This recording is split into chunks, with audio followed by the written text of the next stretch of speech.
Hello! So last week I talked about the 4 key elements of making a commitment to yourself, which I took from the book The 12-Week Year, which talks about how you can achieve more in 12 weeks than most people do in an entire year if you become a master at execution. The book is great. It hyped me up. I built out my plan, I had it all in Notion, and I filmed that first YouTube video. But then I still sat on it for a couple weeks. I had a lot of good excuses. We were moving, I had a lot of stuff come up with work, and we're in the middle of a big deal on something. But a part of me told me that that was still BS. Yet again, making more excuses for not following through on a commitment that I was making to myself. Another thing that's come into play recently was, well, for those of you who don't know, I got engaged recently. So obviously I've started to think about a wedding and starting to plan things for it. Started to feel a bit stressed thinking about all the people and how much it was gonna cost and how much time it was gonna take to arrange everything. I'm not gonna lie, I was like, do I even really need a wedding? Can't just the two of us go somewhere and say our vows and sign something and be done with it? Because we know we love each other. Why do we need all of this fanfare, right? But as I started to think more about the wedding and also commitment in general, I started to realize that it's for a reason that we have all this fanfare around weddings and the whole ritual. Because it's one thing to just say maybe casually like, yeah, I love you, I want to be with you forever, versus making that space where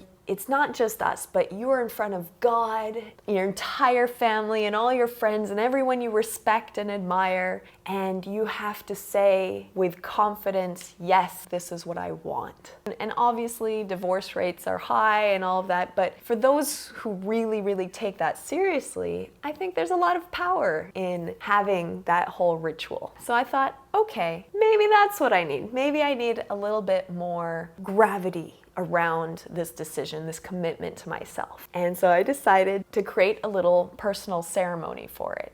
And so I took the day to really think about what kind of commitment I wanted to make to myself. I had this idea to take a Sunday. This day is sacred. This is my ceremony day, my commitment to myself, and just took the day to disconnect from life and work and everything and just connect with myself and think about this commitment that I wanted to make to myself and what it would look like if I had to choose just one thing for the next 12 weeks. What would I want to focus on? Then we met up just before sunset and we found a pretty little spot on the beach where we both took time to handwrite our commitments to ourselves and read them to each other out loud. So here's mine. I wrote it like a contract. I start off with a commitment. I said, I, Kenley Dulcinea Schooland, vow to record, edit, and upload 1 YouTube video a week for the next 12 weeks. The next step is to reiterate why exactly I want to do this, because that is what will give you strength when you're facing challenges and things, to really know that this is connected to my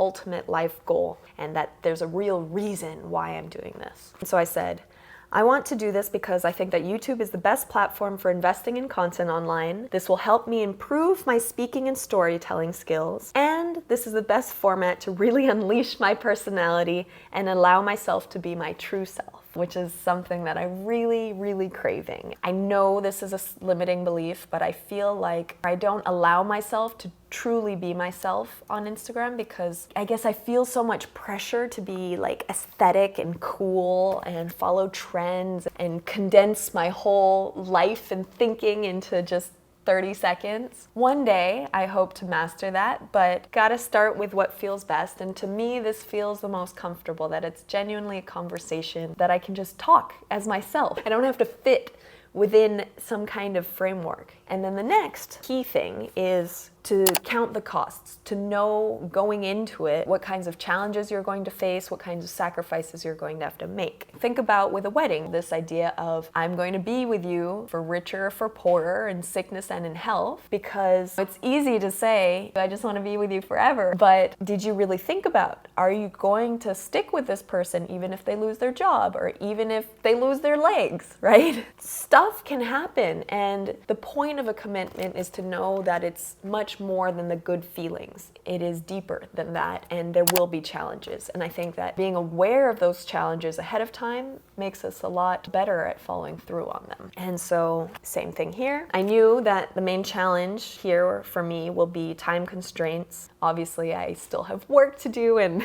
lots of other things to do. And very importantly, self-doubt, because man, you guys don't even know. I have so many ideas and I create so much stuff that's just sitting on my phone because when it comes time to post, I'm like, no one's gonna care about this. Maybe this makes me look stupid, or people are gonna be confused what my niche is, like, oh, all this stupidity. So it sounds stupid, but yes, it has controlled me in the past. So I needed to be aware of it. So in the case of time constraints, I said I will create space to execute on this daily, first thing every day before lunch. And then in regards to the doubts, for that, I will have to post every week, no matter what, on a day to be decided. So even if I have doubts, it doesn't matter, we have to ship it. And I signed it and I put the date, and then I read it out loud to JJ, and he read me his.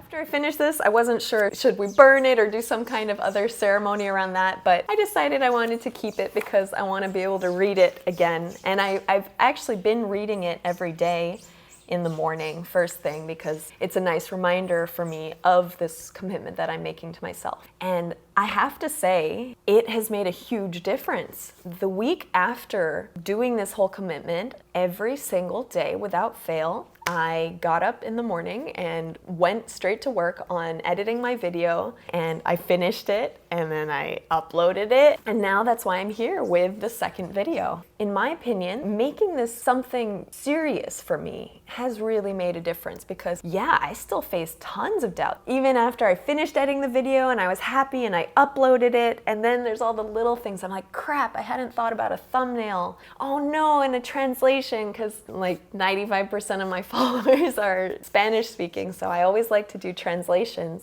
Okay, that's another 3 hours to translate the subtitles. So there was a lot of room to give up, honestly. But I think by having this commitment to myself, I think that's what pushed me through it. This is a work in progress, but I feel really good about it and it's helping me move ahead. So I wanted to share it with you guys as something to do if you feel like you've tried everything, you've made lots of promises to yourself, but it's still not working. Try this.